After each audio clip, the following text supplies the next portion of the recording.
So this video is basically about listening to your friend, not just your friends or any old friend, but a real friend who gives godly advice and godly counsel.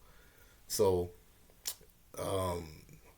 grew up, came from a broken home in the sense that my parents were divorced.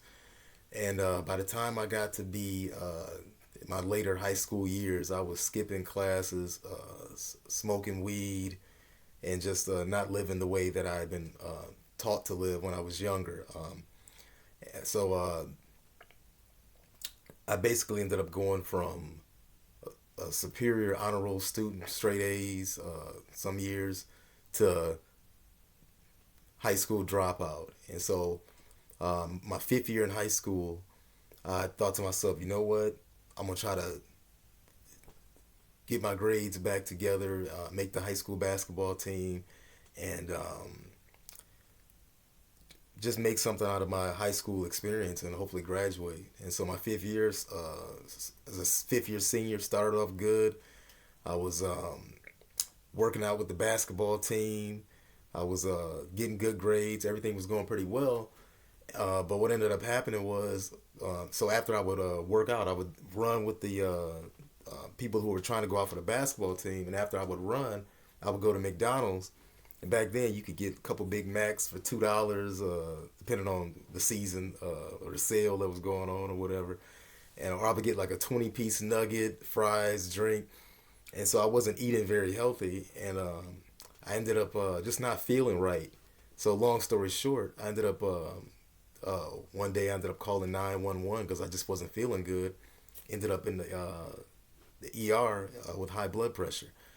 My blood pressure, I was having issues throughout the beginning of that school year, and it culminated with me being in the hospital the night of basketball tryouts or the night before basketball tryouts.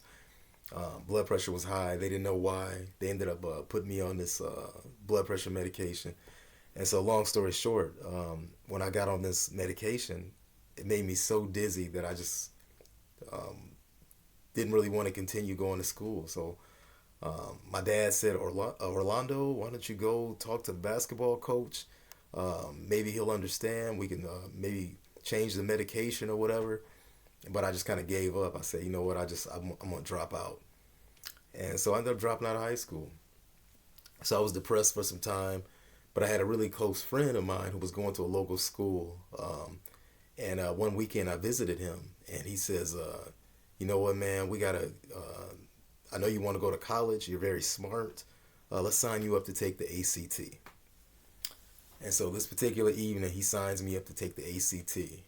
And at the very end of the sign up process, there's a section where you can enter in all of the colleges that you want your ACT scores sent to. And so he told me, he said, okay, what do you want to fill in here? I said, well, you really don't have to put in anything but the school you're going to because I just want to be here with you. And he said to me, I think you need to fill those in because you never know what might happen. And so I did. I filled them in with random places.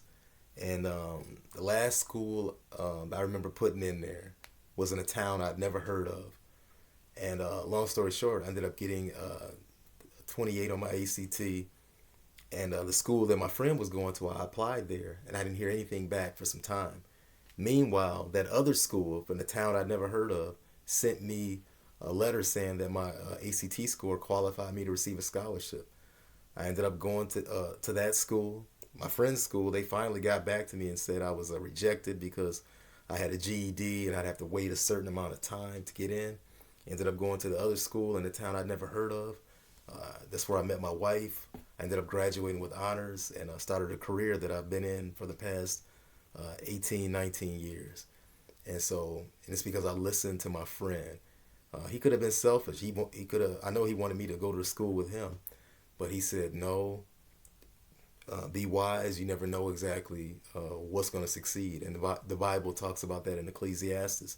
Like you don't know what's going to succeed, this or that, and so you want to make sure you basically don't put all your eggs in one basket. There's a time to do that, but then there's a time to kind of spread yourself out because you don't know exactly what's going to happen. But wise, godly counsel can be found in a good friend. Um, they say that, or the proverb says that a, a friend nearby is better than a brother far away. And the Bible also talks about there's a friend who sticks closer than a brother. Um, I believe the Bible is speaking about the Lord Jesus Christ in that instance. But there's some good friends who give godly advice. Surround yourself with those individuals and listen to them.